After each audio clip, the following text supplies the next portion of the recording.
Welcome everyone. Thanks a lot for staying with us, and you're watching Plain Speak with me, Shivani Gupta. We're joining you live with this broadcast from the CNN News 18 Federal Bank Primetime Studio. Just ahead of the final phase tomorrow, it has been a golden week for the Indian economy. Earlier this week, global ratings agency S&P revised India's outlook to positive from stable, signaling robust growth, sound economic fundamentals over the next 2 to 3 years.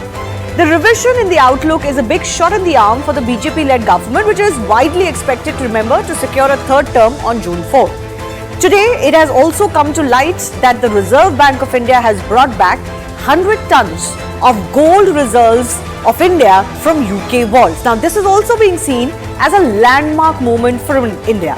The decision to hold most of its gold in its own vault signifies a departure from the crisis-ridden days of the early 1990s, when India had to even pledge gold overseas to avert a financial collapse. Just now, overall FY24 growth numbers have been clocked at 8.2%. This is no small achievement. The economy, thankfully, has been a battlefield ahead of these elections. This is always a good sign. From a white paper on UPA years versus NDA years before polls, to ideas like redistribution of wealth, to the goal of making India the third largest economy within the next 5 years. While the Prime Minister-led BJP has focused on a Viksit Bharat by 2047, the Congress-led opposition has batted for a more equitable society. But if this vote is a vote for how well Modi and company have done on the economy front, from ratings upgrade to gold reserves coming back, are these signals then of India's unprecedented economic rise? And if so, will this benefit the BJP? We take that question to our guest joining us in just a bit. First up, just breaking down the big development that has come to light and what its significance is for the country. Take a look at the RBI relocating gold to India and why this matters. This signals robustness of the growing Indian economy. Why? Because it's a testament of the nation's economic confidence. This is purely about what India feels it can manage now versus what it used to do, let's say, in the decades past. It signals also a diversification of foreign exchange reserves, and RBI's move could also save, remember, storage fees that we were paying, not the only country, but we were paying along with others to store this gold in UK vaults like a lot of other countries still tend to do. Let's also take a look at what happened in the early 1990s when India pledged gold overseas to avert the financial crisis. By March 1991, against the country's foreign debt of about $72 billion, its forex reserves had dipped to $5.8 billion and virtually were in a free fall. So there was a desperate need to raise funds and to avert a possible sovereign debt default. India had to secure an emergency loan of $2.2 billion from the International Monetary Fund. India pledged 67 tons of its gold as collateral for that loan. So it sent 20 tons of gold to Union Bank of Switzerland in May that year and 47 tons of gold to Bank of England in July the same year, and was able to raise about $600 million as far as this is concerned. Now, recent trends have also been very promising for India. Let's break that down for you. It's not just about the symbolic activity of gold reserves coming back, but a lot more that is happening. So, as I mentioned, S&P has raised India's outlook to positive from stable. Yes, not everything is dependent on ratings alone. Sometimes they're good for us, sometimes they're bad for us, but it is a signal. Goldman Sachs raised its GDP growth forecast on account of the bumper dividend by the Reserve Bank of India to 6.7%. Yesterday, the RBI forecasted real GDP growth at 7% for the financial year 2025. Remember, last year's numbers have just come and they're 8.2%.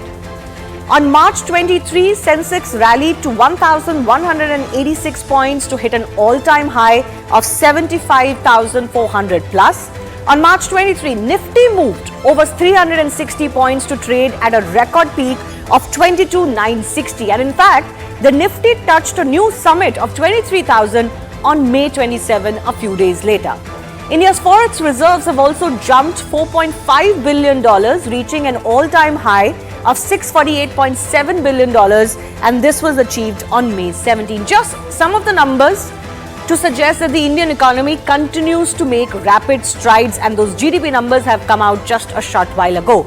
So, are we to take from ratings to these gold reserves being stored back in India? Are we to take all of this as a reflection of economy's rise? And if so, all around election time, is it going to benefit the incumbent BJP? We take that to our guests in just a bit.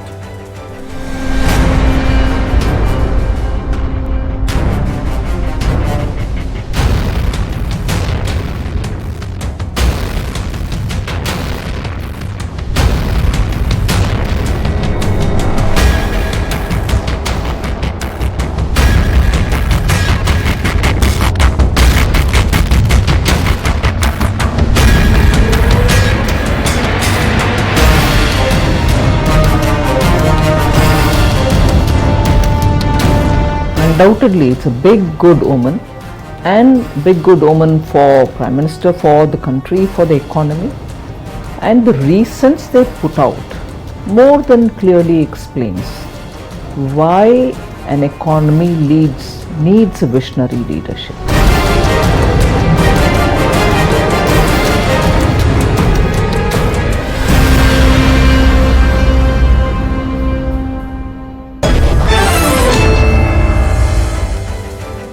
Let's go across to our guests joining us. Guru Prakash Paswan, National Spokesperson of the BJP. Salman Soz, National Spokesperson of the Congress Party with us.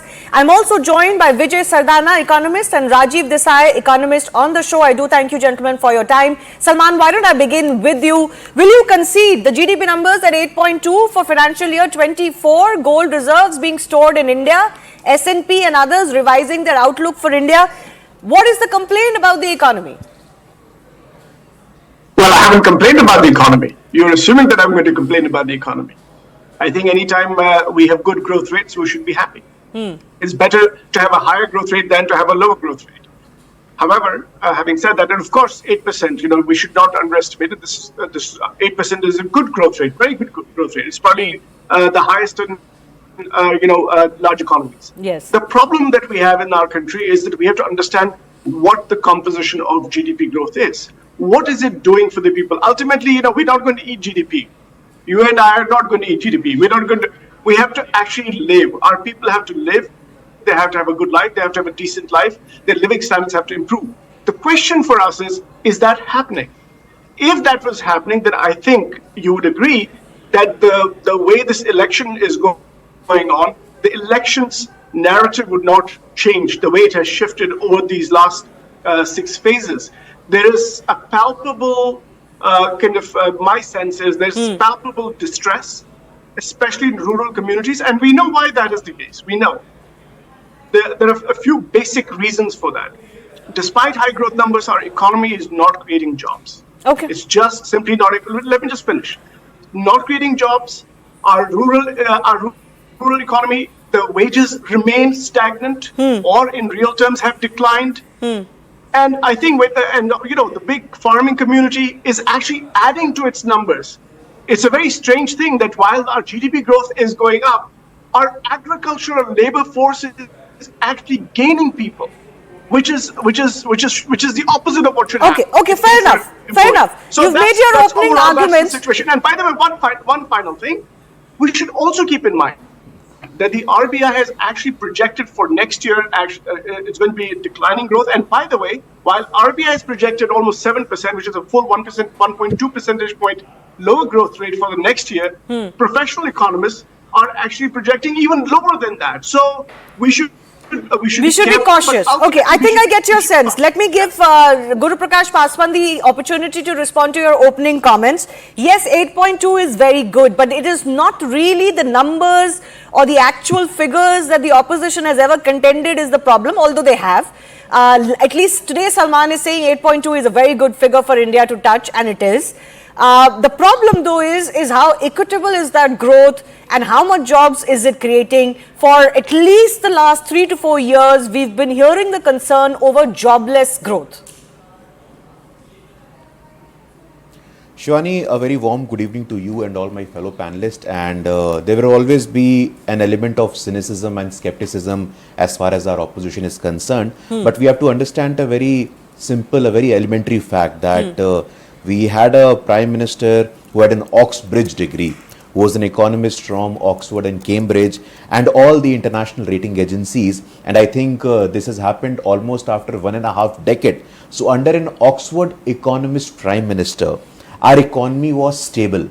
But under the current prime minister, our economy is now positive as per the Standard & Poor. And let me read from the Standard & Poor rating reforms. They have said sound economic fundamentals, robust growth momentum, fiscal discipline, decisive and visionary leadership. So I think it's very encouraging. And for NDA 3, which is going to be the next 5 years, there will be solid foundation for Viksit Bharat, and these are all just an anticipatory report which must be welcomed by one and all. Secondly, you have asked a very important question that whether this growth is inclusive, whether this growth is equitable. I think that's the most fundamental thing, Shivani. There was a sense of financial untouchability in this country before 2014. After 2014, the level of financial inclusion, more than 50 crore Pradhan Mantri Jan Dhan Yojana account. There was financial untouchability. आर्थिक छुआछूत से हमारा देश था. But for the first time we saw more than 50 crore bank accounts for the underprivileged, for the disadvantaged. For the first time we saw Mudra Yojana beneficiaries crossing 55 crore. So I think as far as the growth is concerned, it is very much inclusive, it is very much equitable. And the question on jobs, I think if you have high infrastructure, which the S&P report is also suggested, every rupee that is spent in infrastructure gives in return 8 rupee to the economy. There are multiple reports, Shivani, last 10 seconds, there are multiple reports that suggest that the rise in entrepreneurship, the rise in unicorns, the rise in jobs, the rise in the growth momentum. We are today the 5th largest economic power, and we are highly marching towards being the 3rd largest economic power in the world under the Prime Minister, who realizes the importance and significance of inclusivity, of diversity and equitable growth. Okay. Let me go across to Rajiv Desai. Is there scope to quibble over numbers still? And is that really the point here today, Rajiv Desai? Or is it, as the BJP contends, look at the larger atmosphere, look at the larger outlook for the Indian economy, both in India and overseas, and look at the fact of who is able to present a vision, who is able to present leadership, who is able to take calls that need to be taken instead of quote-unquote the policy paralysis that we witnessed just 10 years before the last 10 years of Narendra Modi. Would you concede that the atmospherics around the economy, not just the figures, have changed? These figures are to be taken at face value. I don't think anybody in the worldwide economic community takes the figures at face value. Certainly, in general, from India, but especially with this particular government. So, first of all, the quibble is not about how much, whatever, whether these figures are even valid. Okay, because this government has had a history, and I've been on several debates before about this kind of things over the past years. That this government has been caught up in these debates where their numbers have been challenged, and in many cases proved to be wrong.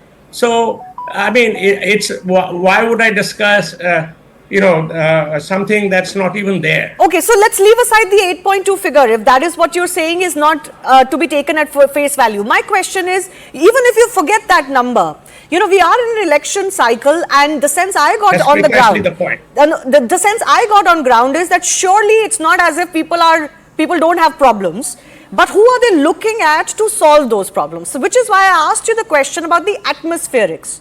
From the gold reserves being stored in India, to India touching the 5th largest economy point, to a leadership being presented of 2047.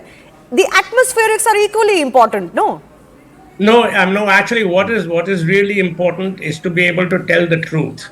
And I really would urge this particular regime not to be so economical with the truth in order to serve their public relations interests. And I speak as a public relations professional. So I don't even give a 30-second belief to these figures that they're throwing around, ever. And as a matter of fact, I think if you just go walk around the streets of major cities in India, you will see the mushrooming of slums. You will see the people who are in distress. Even in the metro stations in Delhi, underneath there are slums come up. So, I mean, let's be real. Even though apparently Mr. Modi is supposed to have come down to us directly from heaven, it's still a miracle if you expect me or expect anyone sensible to believe that the poverty problem in India has been solved by decisive and visionary leadership. Okay. Please. So you're saying don't look at electrification of railway lines at 40,000 kilometers, 12 crore new toilets, 5 crore new houses, 92,000 kilometers of national highways, 100% growth in number of airports, 100% increase in handling capacity of ports. You're saying none of that matters, but I'll take that to Vijay Sardana. One second, sir. Vijay Sardana, are we to ignore all of that? Are we to ignore all big ticket infrastructure development? Are we to ignore that people have, as Guru Prakash Paswan said, more financial inclusivity? Whether they still have distress or not, I'm not disputing, frankly. I'm not disputing that at all. People will talk about inflation, they will talk about कि उनके घर के सामने सड़क अच्छी नहीं है, etc. But I consider them curbside issues, and I consider them not seasonal issues, but issues that are always there in all elections. Inflation, price rise, etc. But who are they still looking at to provide relief from these problems is the big political question. Vijay Sardana. Shivani, first of all, good evening to you, to panelists and the viewers. See, nobody is disputing that India is a developing economy. And when we are talking about developing economy, today our budget is something about 40 lakh crore. We are investing heavily, virtually in every sector, whether it is highways, roadways, airports, infrastructure, education, everywhere. No change happened. It is very well known fact that Rome was not built in a day. So those who are expecting that India will change overnight just because Modi came to power or Manmohan Singh came to power and things will change overnight, I think they are living in illusionary world. They have to appreciate that every development takes time. Even to build an airport, it takes at least 2 years. Now, issue comes up here is that whether things are happening or not. Any sensible person who is traveling around the country, whose common senses are working, will always say that changes are happening on ground. Yes, nobody is disputing that there is a poverty in the country. Nobody is questioning that. That is why there are a whole lot of poverty alleviation program, housing, etc. Now, issue is that one side you are addressing them, on the other side you are adding something about 13 to 15 million people every year in population. So that is adding to pressure. So one side, if I say that you remove the problem of 10 million people, you are adding another 15 million to the crowd. What will happen? Definitely there will be poverty which is there. So what we have to look at is what is your baseline data from where you are comparing. Take 10 years ago. What was the population when Modi came to power? What is the population today? That also you have to factor in. In 10 years, if you have added 15 crore people, where they are going? Are they all hungry, dying on the road? No, they are not. Fact of the matter is, things are happening, things are changing. Yes, we can have an expectation that things should change at 20% per year. It may not happen. No, actually, expectation is a good thing. And the change I have seen over the last 10 years is that we are not mired in the very, very banal of economics and basic. We're actually talking about things that at least in political lexicon we used to not discuss that much. So very standards and expectations of the public have changed, which is a great thing. It puts more pressure on any government in power and expects them to deliver. But Vijay Sardana, very quickly, before I give Guru an opportunity to respond to the criticism, the numbers themselves, Rajiv Desai says you cannot go by these numbers. Your take on that very quickly. See then, whose number you will take it? Every economist, every scientist differ with the other person. Point here is that dump all the number in dustbin, I don't care. Point here comes up is things happening on the ground or not? Because all these numbers, those who are calculating, and all the economists, those who are writing articles, which number they are using? Are you saying the US numbers are right? Are you saying European numbers are right? Are you saying Chinese numbers are right? Who is certifying? Just because there is an agency who is releasing, I trust or I don't trust, it is up to me. Okay. Take Okay. an example In of any case, global development index. Yeah. Give me live example. One side we talk about global development index, every parameter adds to pollution. On the other side, you do not release per capita polluting country in the world. That data is suppressed. So point here is that data will always be there depending upon the which agency Yeah, is okay. releasing. I don't want to get stuck in that quagmire, because if we start discussing how something is calculated, how it was done under UPA years, NDA years, we're going to lose a lot of time. Yes, Guru Prakash Paswan, you were raising your finger. You want to respond to the criticism that is coming your way. No, Shivani, I think there has been a problem with our elites. The elites have always romanticized the idea of poverty. I think there was a time when our first Prime Minister Jawaharlal Nehru, he was showing a snake charmer to a visiting foreign dignitary. And I think there is this section, they have ruled over the country for last so many decades, and they just cannot reconcile with the idea of an aspirational India. And they will always, these Oxford, Cambridge economists will always romanticize this idea of poverty. We are absolutely not denying. And let me go on record and admit this on your show. Poverty is definitely an issue. But the last 10 years has been phenomenal. There have been 25 crore people. They have out of multi-dimensional poverty index. It is the report. Poverty is a state of mind, said Mr. Rahul Gandhi. Poverty is in your shirt, poverty is in your pant, said Mr. Rahul Gandhi, the Yuvraj of the Congress party. So if there are 4 crore Pradhan Mantri Awas Yojana, if there are 50 crore Pradhan Mantri Jan Dhan Yojana, if there are more than 10 crore Ujjwala Yojana, if there are more than 12 crore Nal connection, I think this all matters. More than 80 crore Pradhan Mantri Garib Kalyan Ann Yojana, there is a balanced, equitable and inclusive growth. Okay. For the first time, we are seeing more than 100 unicorns in the country. And you are suggesting that they are not creating jobs. We agree that poverty is a problem. But the last 10 years, S&P and multiple other agencies, IMF, World Bank, they have said that the way we have dealt with poverty is phenomenal. And yes, and also including the COVID period and the COVID setback. India was indeed one of the best economies to handle it the way it did. Salman, see, the bottom line is this. You cannot say that we were doing phenomenally well when Narendra Modi took over.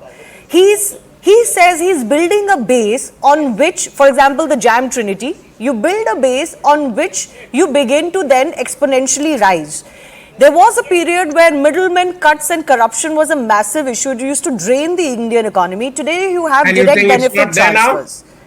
And you think it's not there now? Sir, I think it's reduced, right? Direct benefit transfers are going to crores of people today. So by logic, a lot of that middleman cut is coming down. That's just a claim. Mr. Desai, if I might respond to this, Okay, this question. so Salman, First the of all, question was Shivani, this. I didn't get an I opportunity to ask you the question. The question is this.